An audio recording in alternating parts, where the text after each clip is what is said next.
impose, offhand, overcast, sigh of relief, fond of, unnecessarily, knowingly, unknowingly, remind।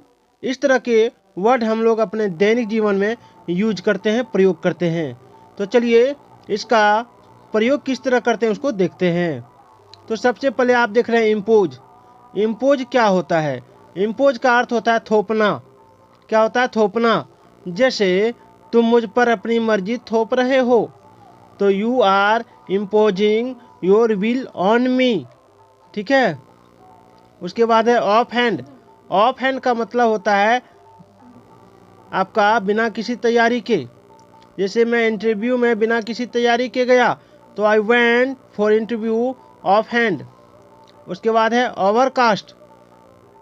आसमान बादलों से घिरा हुआ है, तो इसका मतलब होता है बादलों से भरा हुआ, तो द स्काई इज ओवरकास्ट। अब है साई ऑफ रिलीफ। मैंने चैन की सांस ली, तो इसमें जो होता है साई ऑफ रिलीफ का मतलब होता है चैन की सांस लेना, तो आई साइड ऑफ रिलीफ। तुम अब चैन की सांस ले सकते हो, तो you can sigh of relief. उसके बाद नाव को आगे लगा दीजिए या पीछे लगा दीजिए। उसके बाद है फॉन्ड ऑफ। मैं कारों का शौकीन हूँ, तो फॉन्ड ऑफ मतलब शौकीन होता है। I am fond of cars. I am fond of cars.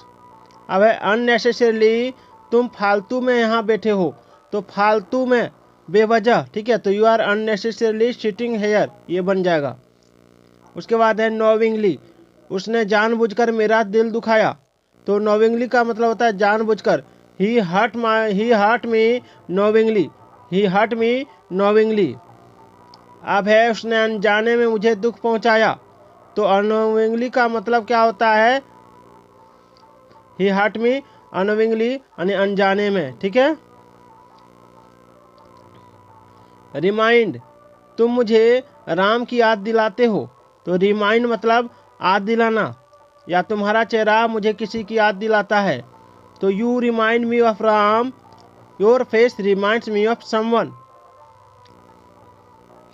अब है नेग्लिजेंस। नेग्लिजेंस का मतलब होता है लापरवाही, तो तुम्हें लापरवाही की सजा मिलेगी, तो you will be punished for negligence. अब है ऑल टुगेदर। ऑल टुगेदर का मतलब होता है पूरी तरह से, तो हम पूरी तरह से अलग हैं, तो we are different all together. अब है पुट आउट। पुट आउट का मतलब होता है आग बुझा दो, यानी कोई चीज़ बुझाना, तो put out the fire. Put out the fire. Get in का मतलब होता है बस में चढ़ना। गेट इन या गेट ऑन, तो किसी वाहन में चढ़ना। तो मैं बस में चढ़ा, तो I got on the bus. I got in बस। Gate of.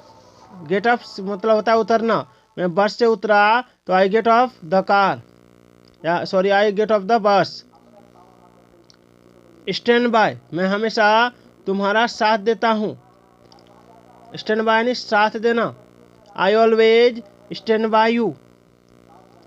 अब है ब्रिंग अप। मेरे मामा ने तुम्हें पाला।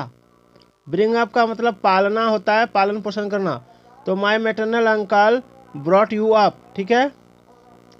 अब है मैं दिल्ली में पला बढ़ा, तो I was brought up in Delhi. अब है मेटेरियलाइज। मेटेरियलाइज का मतलब क्या होगा? तो सच कर देना या साकार कर देना। उसने सोचा और सच कर दिया। ही थॉट एंड मेटेरियलाइज। सपने साकार कर दूंगा मैं, तो I will materialise the dreams. अब है पास अवे। पास अवे का मतलब गुजरना होता है, गुजर जाना। ठीक है, या मृत्यु हो जाना। तो उसके पापा पिछले साल गुजरे, तो his father passed away last year, ये बन जाएगा इसका। उसके बाद है चिल आउट। तो चिल आउट का मतलब क्या होता है? आनंद लेना, यानी मज़े करना, टेंशन नहीं लेना। तो आजकल मैं कोई टेंशन नहीं ले रहा हूँ, तो this days I am chilling out. ठीक है, आई एम चिलिंग आउट। अब है एस्क्राइब। एस्क्राइब मतलब होता है सफलता का श्रेय देना किसी को, तो मैं अपनी सफलता का श्रेय मेरे अपनों को देता हूँ। I ascribe my success to my real ones. अब है गोवन यानी आज चलना, ठीक है, चलना। जैसे आजकल क्या चल रहा है, तो what is going on this days. तो दोस्तों ये था आपका डेली यूज वर्ड्स। कैसा लगा कमेंट जरूर कीजिएगा।